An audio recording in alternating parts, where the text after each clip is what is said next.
Pensa Manaus. Economia, com Marcos Evangelista.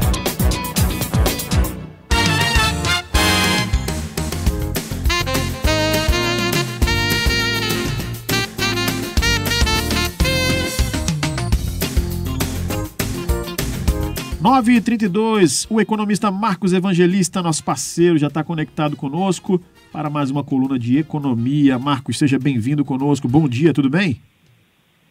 Bom dia, Rafael. Bom dia, Paula. Bom dia, Diene. Bom dia, ouvintes da Rádio Band News FM. Marcos, hoje o nosso assunto é o potencial de turismo aqui do Amazonas, né? A gente tem acompanhado já, desde que deu uma melhorada aqui no nível dos rios, né? A gente tem acompanhado a chegada dos cruzeiros nessa temporada 2023/2024. E a gente tem um calendário para esse ano de 2024 e o assunto de hoje é este, é o impacto da chegada desses navios de turismo aqui na cidade de Manaus, no estado do Amazonas, né, em outros municípios também. Exatamente, Rafael. Eu trouxe esse assunto hoje para a gente discutir com os nossos ouvintes, só para deixar um alerta que nós temos um potencial de turismo muito grande e isso precisa ser melhor aproveitado. Eu estive em janeiro em Curaçao, tinha 2 cruzeiros que chegaram na ilha enquanto nós estávamos lá, e tive agora, semana passada, em Porto de Galinhas, também presenciei a chegada de um cruzeiro, e o impacto na economia é muito grande, né? Tem toda uma estrutura nesses 2 locais preparadas para receber os cruzeiros. Muita gente na chegada, nós estávamos lá, e a gente não vê isso no Amazonas, a gente fica aqui preocupado, eu e a Amanda, que é minha esposa e também economista, a gente falou sobre esse assunto, porque há um impacto positivo nos táxis, no hotel não, porque eles se hospedam no próprio navio, mas nos restaurantes, né, nos locais que vendem artesanato. Então a gente precisa ter uma estrutura melhor, porque o nosso potencial é riquíssimo, né? Temos um calendário aí, nós temos ainda por chegar em 2024, se eu não me engano, 13 navios cruzeiros, né, que vão trazer aí uma quantidade enorme de turistas, além da própria tripulação do navio, ou seja, todos esses deixam dólares, deixam euros na nossa cidade, e a gente precisa aproveitar isso melhor.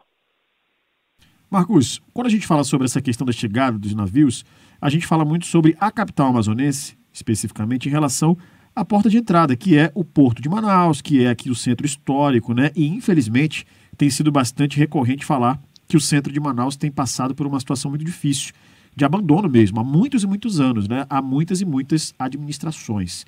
A gente teve uma coluna recente do Orlando Câmara que fala que o centro de Manaus parece um cenário de Walking Dead. Eu não sei se você acompanhou a série, que é a série dos zumbis ali. O Orlando não exagerou, ele foi muito bem certeiro nesse comentário. Como é que isso influencia, Marcos? É óbvio que a gente sabe que o centro está abandonado, vai influenciar porque as pessoas não vão voltar. Mas como de fato isso pode influenciar até na estrutura de quem recebe as pessoas, os comerciantes que vão vender suas coisas, tanto o comércio mesmo, digamos assim, mais trivial, mais comum, de roupas e tudo mais, quanto o comércio de artesanato, quem vende produtos locais mesmo, né, com a cultura local sendo exportada para as outras pessoas, para os turistas. Pois é, exatamente esse é nosso ponto de alerta, porque nós precisávamos ter uma estrutura melhor. Nós temos um centro ali praticamente abandonado. Não vou falar do Porto, o Porto agora está mais estruturado, está pronto para receber os navios, a gente tem acompanhado isso, mas o nosso centro, infelizmente, fica muito a desejar. E, de um modo geral, nós acreditamos que quando você atende bem o turista, a probabilidade dele recomendar o local é muito grande, né? Lá em Curaçao, por exemplo, toda quinta tem uma feira que ela abre para atender esses navios, e é uma coisa fabulosa, né? Um monte de barraca, tudo muito bem feita, uma estrutura, tem lá uma banda tocando para receber os turistas, e eu acho que o Amazonas merecia isso, sabe? Porque a gente tem um potencial muito grande, o pessoal deixa dinheiro, não só nas barraquinhas de artesanato, mas principalmente nos restaurantes de comida regionais e nos táxis que vão levar esses turistas até esses restaurantes, ou seja, é uma cadeia que pode ser impactada positivamente na economia, que a gente está deixando esse dinheiro na mesa. Eu acredito que se houvesse aí um trabalho melhor de receber esse turista, tanto envolvendo prefeitura e governo do estado, a gente ia ter aí uma economia impactada positivamente com esses cruzeiros que estão programados para a gente receber durante 2024, Rafael. E Marcos, você falou a respeito dessa possibilidade de parceria entre Prefeitura de Manaus e Governo do Amazonas para justamente promover ali um maior número de fluxo de navios para a cidade, para a orla, e com isso movimentar a economia. A gente sabe que Manaus e a região norte é muito diferente do Nordeste, por exemplo. Lá, quando se chegam os turistas, eles já têm todo ali um sistema, uma rede que os atendem. Aqui é diferente, então isso acaba que pode, de alguma forma, gerar uma resistência de retorno de turistas a Manaus, e a gente fala da questão dos navios, mas também de outras formas, de outras modalidades de transporte para chegar à cidade.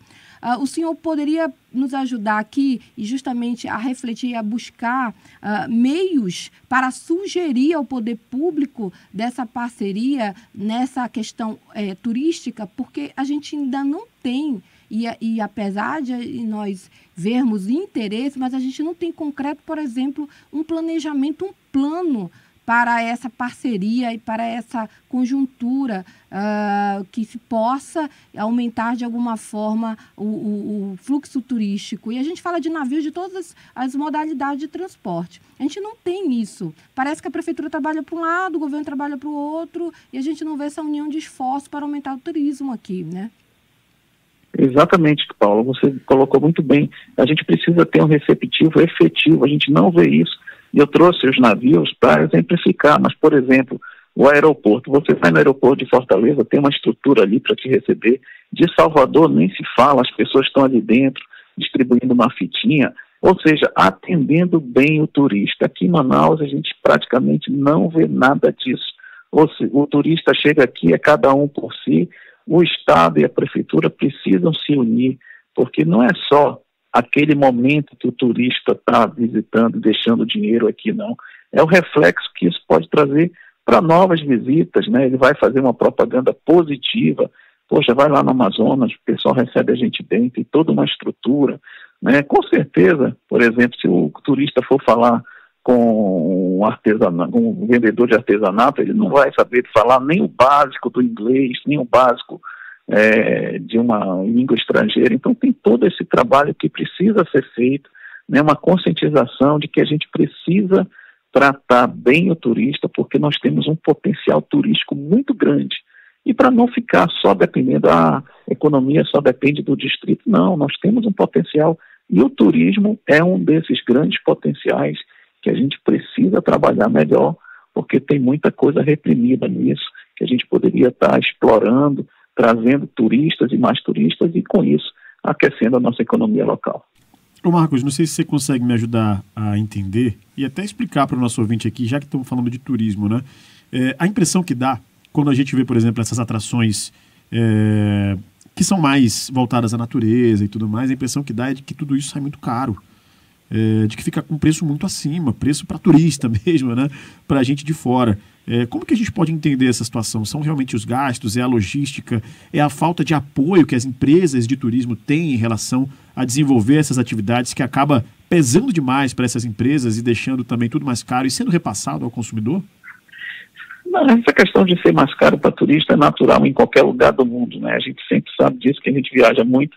A gente sabe que o preço para turista sempre é mais caro, mas desde que a gente tenha opções, por exemplo, Manaus é vendido só como Teatro Amazonas e Encontro das Águas.